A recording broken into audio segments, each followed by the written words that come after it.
Emil Kraepelin adalah seorang psikiater asal Jerman yang hidup antara tahun 1856 sampai 1926. Pada awal karirnya, ia pernah mengikuti Wilhelm Wundt sebagai muridnya, dan juga Kraepelin memiliki pemikiran bahwa terdapat perbedaan pada proses sensori sederhana, sensori motor, perseptual, dan tingkah laku. Tes ini awalnya diciptakan sebagai tes kepribadian untuk mengukur faktor dasar dari karakteristik individu seperti memori, efek latihan, kerentanan terhadap kelelahan, dan distraksi. Dengan mengubah penilaian dan interpretasi hasil tes, tes ini sekarang telah berkembang menjadi tes bakat. Awalnya, tes ini masuk ke Indonesia setelah dimodifikasi oleh Fakultas Psikologi Universitas Gadjah Mada dan Universitas Indonesia. Norma yang digunakan di Indonesia merupakan hasil tes dari beberapa penelitian sebelumnya. Pembakuan norma tes ini juga sudah dilakukan di antara kelompok usia antara 15 sampai 44 tahun. Tes Kraepelin adalah tes yang dibuat pada akhir abad ke-19 di Jerman. Tes yang berisikan angka-angka sederhana ini mulai digunakan di Indonesia pada tahun 1900-an. Tes ini merupakan tes yang masih digunakan hingga saat ini, khususnya dalam bidang pendidikan dan pekerjaan. Meskipun tes Kraepelin termasuk tes yang cukup tua, mengingat hal ini, tes Kraepelin harus diuji secara berulang untuk melihat apakah tes masih baik untuk digunakan atau tidak. Data mengenai karakteristik psikometris tes Kraepelin yang terakhir ditemukan berasal dari pengujian validitas dan reliabilitasnya pada tahun 1960-an, atau lebih dari 50 tahun yang lalu. Seperti yang telah diungkapkan Osterlin, validitas dan reliabilitas sangat rentan berubah apabila sebuah tes digunakan pada waktu dan konteks yang berbeda. Tes Kraepelin pada awalnya dibuat untuk membedakan antara orang normal dan abnormal. Dalam perkembangannya, tes ini telah beralih fungsi menjadi tes bakat. Setelah lebih dari 50 tahun, tes Kraepelin digunakan tanpa ada pengujian ulang terhadap karakteristik psikometrisnya. Fungsi tes Kraepelin adalah untuk mengukur bakat sangat mungkin berubah. Tujuan dari tes Kraepelin. Tujuan dari tes Kraepelin secara umum untuk mengetahui seberapa besar performa kerja calon pegawai dalam rentang waktu tertentu. Namun, secara spesifiknya, tes Kraepelin ini memiliki beberapa poin, yaitu 1. Aspek ketahanan.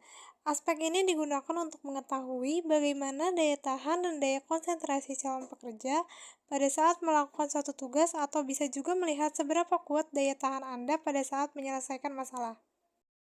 2. Aspek kecepatan.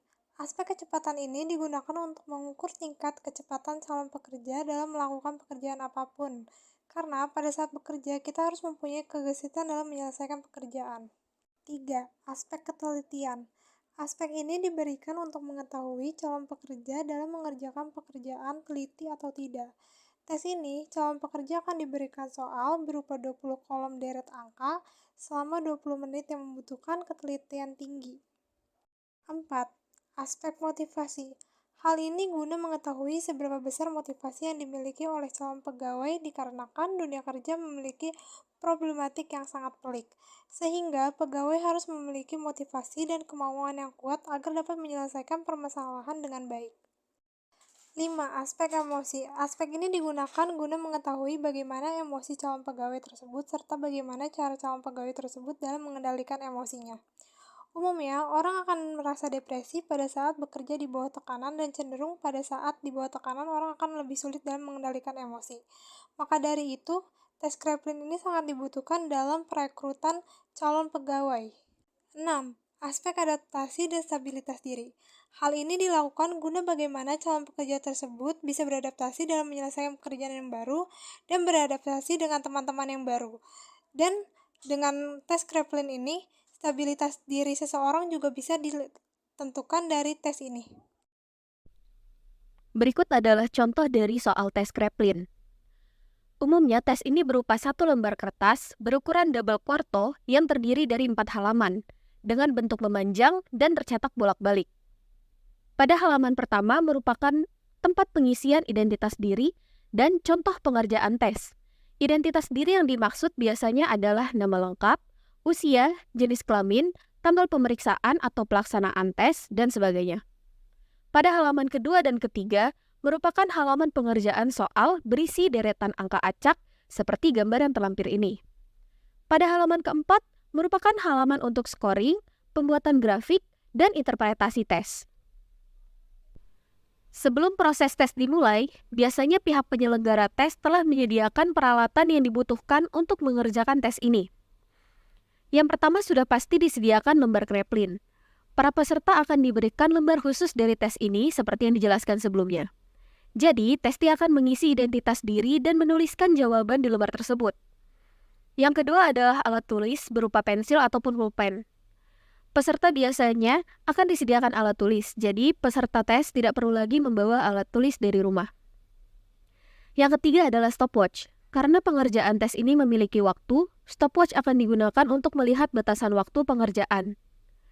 Keempat adalah alas lembar pengerjaan. Pada tes ini diperlukan meja yang cukup luas untuk mengerjakan tes bagi para peserta. Yang terakhir adalah papan tulis dan kapur tulis atau flip chart untuk menjelaskan cara pengerjaan tes. Prosedur pelaksanaan tes.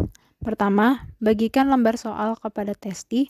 Kedua, testi diminta mengisi identitas pribadi secara lengkap pada tempatnya di halaman depan dan katakan supaya tidak membuka lembaran tes sebelum ada perintah lebih lanjut. Ketiga, pada saat testi mengisi identitas, kutiplah contoh soal tes Kraepelin di papan tulis. Instruksi pelaksanaan tes. Pertama, jumlahkan tiap-tiap angka dengan angka di atasnya, kerjakan dari atas ke bawah. Kedua, dari angka penjumlahan tersebut, Anda cukup menuliskan angka satuannya saja. Misalnya, dari hasil penjumlahan itu adalah 14. Maka Anda hanya menulis angka 4 di samping kanan antara kedua angka tersebut. Ketiga, bila Anda membuat kesalahan dalam menjumlahkan, misalnya Anda menjawab 8, padahal jawabannya adalah 3, maka Anda tidak perlu menghapusnya.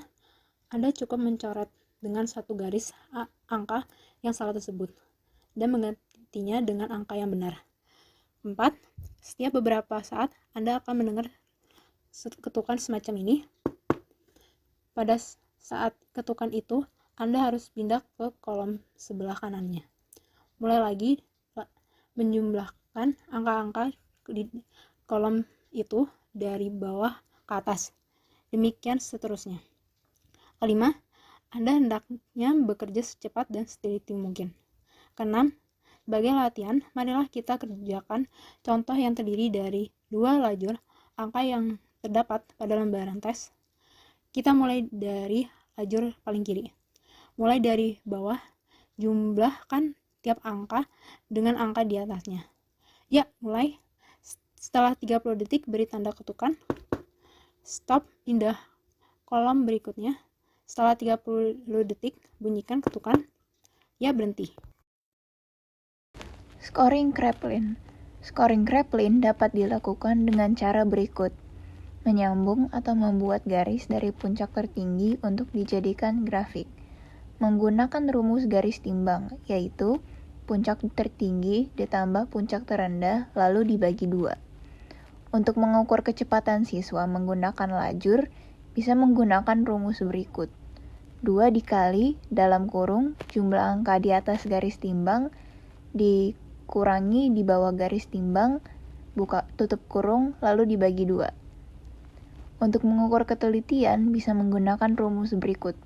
Jumlah kesalahan pada 15 lajur, 5 lajur depan, 5 lajur tengah, dan 5 lajur akhir. Interpretasi scoring Kraepelin itu ada 4, yaitu kecepatan, ketelitian, keajekan, dan ketahanan. Kecepatan mengindikasi tempo kerja seseorang. Ketelitian mengindikasi konsentrasi kerja. Keajekan mengindikasikan stabilitas emosi selama mereka bekerja. Dan ketahanan mengindikasikan daya tahan terhadap tekanan. Kesimpulan tes Kraepelin yaitu adalah seorang individu dikatakan memiliki kinerja atau cara kerja yang baik jika dalam waktu lama dan dalam situasi menekan ia masih dapat bekerja secara teliti, cepat, dan stabil.